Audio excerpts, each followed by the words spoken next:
You're standing between two frequencies right now, and you can feel it, can't you? That static, that interference. It's like turning a radio dial and hearing two stations at once. The old one fading, the new one not quite clear yet. Most people panic here.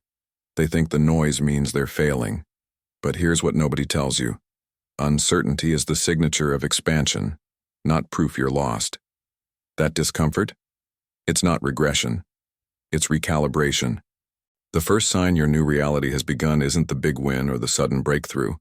It's this. You feel the interference and small synchronicities start appearing in sequence. A thought, then a conversation that mirrors it. A decision, then an opportunity that matches it. Tiny, easy to dismiss, but they're breadcrumbs from your emerging frequency. In this video, I'll show you how to recognize this signal, stabilize it, and act from it, without force, without burnout. Here's the reframe you need. Willpower alone can't override an unconscious field reinforced by years of repetition. You're in superposition right now, living traces of the old and flashes of the new simultaneously. And coherence is what collapses the probability toward what you're calling in. I tried forcing a new habit for 21 days once. Failed every time, but when I identified the unconscious trigger and softened my response instead of fighting it, the new pattern locked in within a week. That's the shift. We're turning confusion into a map and static into direction. Let's begin. You've been planting seeds in concrete. That's what it feels like when nothing grows, right? The truth is, seeds don't fight concrete. They wait for soil. Your new reality isn't blocked by what you lack. It's suffocated by what you haven't released. The old patterns, the draining relationships, the beliefs you inherited, they're the shell around your potential. And here's what nobody tells you. Letting go creates coherence, not chaos. Think of a garden. Before anything blooms, the gardener clears the weeds. You can't plant roses where thorns dominate the space. The same frequency that kept you safe in your old reality now repels what you're calling in. That job you outgrew? That friend who drains your energy after every call? That habit of scrolling for validation? They're not bad. They're just taking up the soil. And the universe operates on resonance. What you hold, you attract more of. Here's a story. I used to check my phone the second I woke up. Email, news, messages, instant noise flooding my nervous system. One morning I stopped. I left the phone in another room and sat in silence for 15 minutes. At first, pure discomfort. A gnawing void like I was missing something urgent. But that void wasn't empty, it was fertile. By day 3, I started writing. 3 pages poured out of me before 7 a.m. Ideas I didn't know I had. Those pages shifted my entire week. That's what happens when you stop filling every gap with distraction. The reframing you need is this. Emptiness isn't punishment, it's preparation. When you remove what doesn't serve you, you're not losing, you're making space. And space is where synchronicity lives. Try this for 7 days. Pick one micro-liberation, 15 minutes without notifications, one morning without the news, one evening without that person who pulls you into their chaos. Watch what rises in that freed-up space. Energy, clarity, ideas you've been too crowded to hear. The observer in you will notice the shift before your mind does. Here's your filter moving forward. If it doesn't nourish, it's occupying the place of the new. Simple. Not easy, but simple. Every habit, every relationship, every thought loop, ask yourself, does this feed my growth or my fear? Because your new reality isn't coming to your old address. It's waiting for you to clear the rubble and soften the ground. And what I'm about to show you next? It's the exact tríade that turns that soft ground into magnetic soil. Now let's get practical. Theory shifts nothing if you don't move. And movement doesn't need to be massive. It needs to be aligned. What I'm about to give you is a 3-step sequence that rewires your nervous system in real time. It's not complex, but it requires presence. And presence is where frequency meets form. This tríade has pulled me out of spirals more times than I can count. It works because it doesn't fight the chaos, it transmutes it. Step 1, named observation. When anxiety hits, when the old pattern grabs you, pause. Say it out loud, quietly. I feel anxious. Or, I feel scattered. Naming it breaks the fusion between you and the emotion. You become the observer, not the observed. That tiny gap, between feeling something and naming it, creates coherence.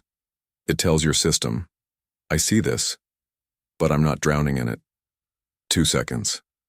That's all it takes. And in those 2 seconds, synchronicity has room to enter. Step 2. The 4-6-2 breath.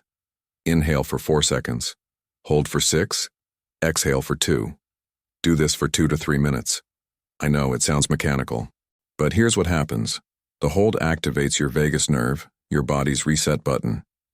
The short exhale keeps you alert, not sleepy. You're not meditating, you're recalibrating. I do this before decisions, before difficult conversations, before I write. It drops me from reactivity into resonance. Your thoughts slow down. The noise dims. Suddenly, you're not spiraling. You're steady. Step 3.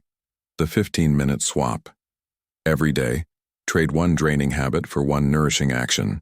Infinite scrolling becomes a 10-minute walk in the sun. Late-night news becomes journaling 3 thoughts. Complaining with a friend becomes silence with yourself. Here's my story. I used to scroll for 15 minutes every morning while drinking coffee. Brain fog by 9 a.m. every single day. I swapped it for 15 minutes of writing, no editing, just flow. Within 1 week, my mood lifted, my sleep regulated, my frequency shifted. Not because I added something huge, because I replaced what depleted me with what fed me. This is the principle. Discipline beats intensity. You don't need an hour of meditation or a retreat in Bali. You need small, consistent, aligned action. The observer in you knows the difference between motion and movement. One burns energy, the other generates it. Pick your swap today. Commit to 7 days. And notice, not hope, notice, what begins to show up when you stop leaking energy into what never served you. Because what's coming next will show you how to make every single moment magnetic. Here's the secret most people miss. Your new reality isn't hiding in the future. It's collapsing into now, but only if now is thick enough to hold it. Let me explain. When you scatter your attention across yesterday's regret and tomorrow's anxiety, the present becomes paper thin. Nothing can land there. But when you compress your awareness into this moment, this breath, this choice, this sensation, you create density. And density bends probability. The observer effect isn't just quantum theory, it's your daily superpower. Where you place your attention becomes magnetic. So how do you thicken the present? You make it so alive that the past loses its grip and the future stops pulling you forward. It's not about being still, it's about being here. Fully. The frequency of coherence lives in the now. Synchronicity doesn't schedule appointments, it meets you where your energy is undivided. Think about it. Every breakthrough, every random encounter, every idea that changes everything, they happen when you're present, not when you're rehearsing or replaying. The field responds to your nowness, not your hopeness. Here's a 7-day ritual that works. Every morning speak one affirmation in first person, present tense. Not I will be, or I want to be. Say, I inhabit clarity now and act with ease. Or, I live in resonance and my choices reflect it. Then, remove one constricting act from your day. Maybe it's checking someone's social media. Maybe it's saying yes when you mean no. And add one coherent action, something that already belongs to your new reality. A 5-minute walk, a boundary you've been avoiding, a creative act with no audience. Let me share what happened when I did this. I said out loud, I already live this, not as wishful thinking, as fact. And something shifted. That day I responded to emails with clarity instead of over-explaining. I declined a lunch that would have drained 3 hours and given me nothing. I chose the harder, clearer path in 5 micro-moments. None of them felt monumental. But by evening I felt different. Lighter, more aligned. That's what thickening the present does. It turns decisions from battles into obvious moves. You stop asking, what should I do? Because resonance answers before the question fully forms. The sign it's working? Less mental noise, fewer detours. Decisions that used to paralyze you now feel simple. You're not forcing anything. You're flowing with what already is. And here's where it gets even deeper. When you stabilize in the present, you stop being a visitor in your own life. You become the space where the new can actually breathe. And what I'm about to reveal next will show you how to step fully into the observer role, the place where resistance dissolves and manifestation becomes effortless. You are not your thoughts. Read that again. You are not the anxiety spiraling at 3 a.m. You're not the anger that flares when someone cuts you off in traffic. You're not even the joy that bubbles up when something goes right. You're the one noticing all of it, the observer. And the moment you step into that role, everything changes. Because the observer doesn't get swept away, it watches the wave without drowning in it. This is where true frequency shift happens, not by controlling your thoughts, but by refusing to be them. Most people live fused to their inner commentary. Thought appears, and they become it. I'm anxious really means anxiety is moving through me, and I've forgotten I'm the space it's moving through. The difference is everything. When you observe instead of identify, you create distance. And in that distance, coherence blooms. You're no longer the storm, you're the sky holding it. The roles you've been playing, victim, hero, failure, success, they're costumes. And the observer sees them for what they are, temporary, not truth. Here's a 60-second practice that rewires this instantly. Stop right now. Look around your space. Name 5 things you see, without judgment. Blue mug, wooden table, shadow on the wall, green plant, light from the window. No story, no meaning. Just observation. Feel that? That calm neutrality? That's the observer. You just stepped out of the movie and into the seat. Do this when you're triggered, when you're spinning, when the old pattern grabs you. 60 seconds. 5 things. No opinions. Just presence.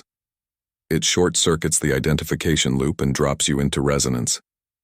Let me tell you what happened during a heated conversation I had last year. Someone was blaming me for something I didn't do. My chest tightened. My thoughts started building a defense, preparing a counterattack. Then I remembered. Observe. I didn't suppress the reaction. I watched it. There's defensiveness. There's the urge to justify. I named it internally, like I was narrating a scene. The pressure dropped. My breath evened out. I responded with 2 calm sentences instead of 10 reactive ones. The conversation shifted from conflict to collaboration in under a minute. That's the power of the observer. It doesn't fight. It witnesses. And in witnessing, it transforms. When you live as the observer, manifestation stops being effort. Why? Because resistance is born from identification. I'm stuck keeps you stuck. I'm watching the feeling of stuckness creates an exit. The walls that block your new reality aren't external. They're internal fusions you mistake for identity. And here's the liberating truth. You can respond differently even when the external world looks the same. The job hasn't changed, but your frequency in it has. The relationship hasn't shifted, but your resonance within it has. And what's coming next will show you how to stabilize this new frequency so it doesn't collapse the moment life tests you.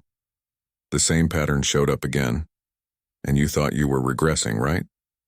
Here's what's actually happening. Repetition isn't failure, it's a test.